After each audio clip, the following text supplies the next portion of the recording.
This is King World News. I'm Eric King, and you're about to hear a tremendous interview with Congressman Ron Paul, author of the Audit the Fed bill and a champion of freedom in this country. Remember to go to our homepage at www.kingworldnews.com for more interviews, where this week we also have popular financial blogger Mike Shedlock, known as Mish, as well as Rick Rule, one of the most street-smart pros in the resource sector.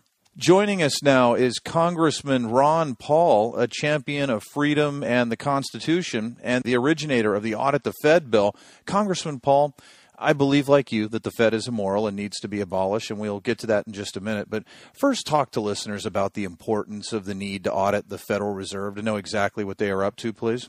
So I think this is the first step. The American people need to know exactly what the Fed does, and we've been denied this information from the very beginning. The Federal Reserve started in 1913, and it's really never been audited. One time they tried to change the law in 1978, but it did more harm than good because it excluded all of the important issues that should not be audited. So once again, we're in a crisis, and the bill becomes more appropriate, and we have 307 co-sponsors on it. And I believe this is the first step to find out who gets the benefits, who gets the loans, why, and what kind of agreements they have around the world, and then go from there. Of course, I would end the Fed, but others would do other things. It seems like a large coalition of both liberals and conservatives agree that the Federal Reserve should be exposed. We should know what they're doing.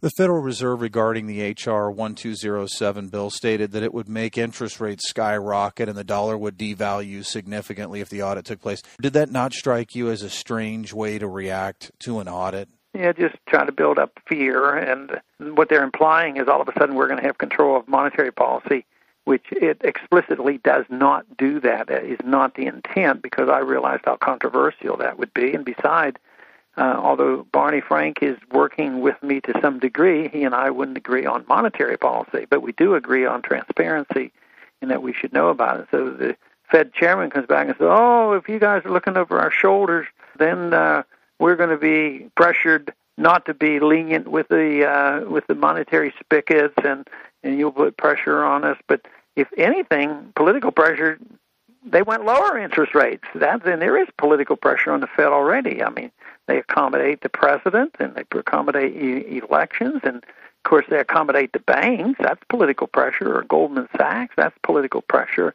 But for him to say that all of a sudden if this bill were to be passed, it's going to raise interest rates, I think he's just striking out on there and trying to scare the people. A centralized money printing central bank benefits the elite few at the expense of everyone else. When do you think the Fed will be abolished, and what time frame?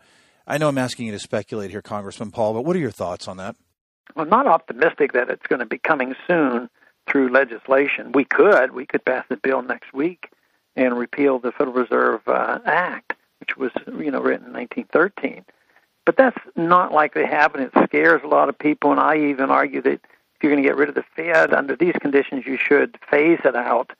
But it's more likely to end because it quits working. And when they totally destroy the dollar, if we have a runaway inflation and the dollar goes to near zero or something, the Fed will just be out of business because nobody will trust them anymore, and something will have to be done and have to be revised. And I have no guess when that's going to happen. If we continue to do what we're doing, spending and printing money, eventually people will lose trust in the dollar.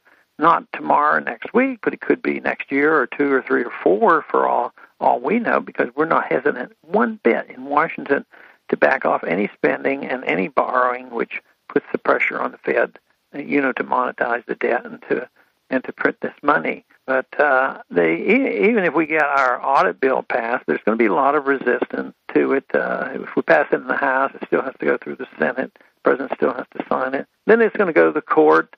Just like right now, the courts ruled in favor of Bloomberg, looking at some of these records under the Freedom of Information Act, but the Federal Reserve is really, really fighting that hard. And unfortunately, the courts over our history have always ruled in favor of the government and central banking, and always against sound money. You made this statement in a recent interview. Fraud is a significant problem, but the government is committing the fraud, end quote. And that was in relation to a different topic that I'm about to bring up, but here's one of the problems I have right now, Congressman Paul. Banks' balance sheets are phony. The books are cooked, and the government is encouraging this activity. It's encouraging it and aiding and abetting this fraud. And it would otherwise be criminal fraud with regards to the bank's accounting in an attempt to hide from the rest of the world the fact that our banking system is insolvent. Why is our government encouraging this criminal fraud in the name of national security, probably, within the banking system to manufacture a stock market rally? And why has our government become so corrupt, do you think?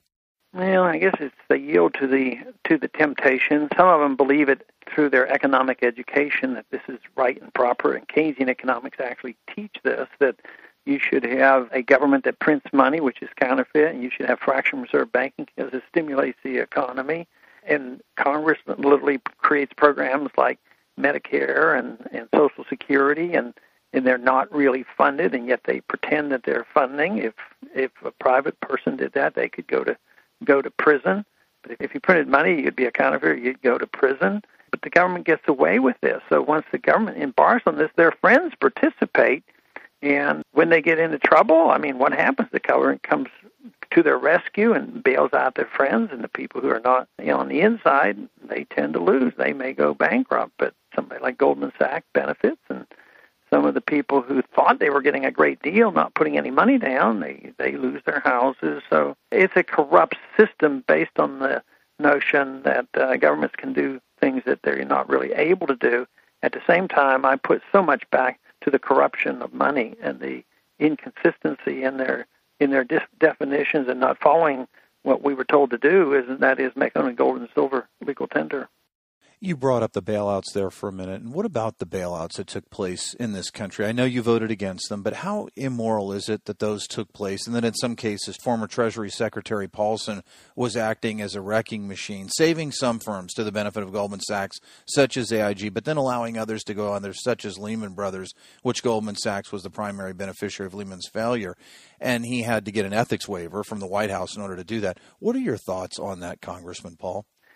I think there's two parts of it. First, when government takes the money, I think it's an immoral act, either through taxation or deceitfully through the printing of money, so just that act is bad. But then when they start passing out the favors and passing out either contracts or bailouts, it even becomes more corrupt. And, of course, when the people realize what's going on, they get rather angry about this, and I think that's what's happening. But they're directing their attention in the right direction, that is up toward Washington. And fortunately, they're looking at what the Fed does and what the Treasury has done.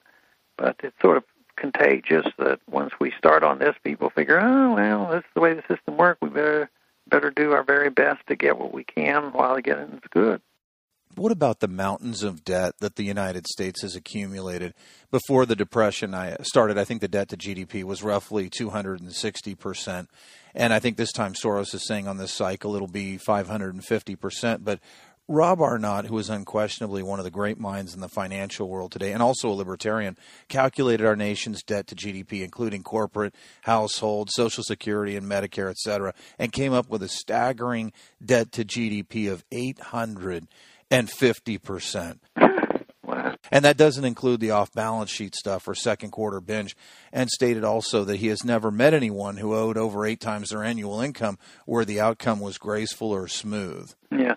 If anybody wanted to look at one key factor about where our problems come from, I would say it's debt. That represents the growth of government.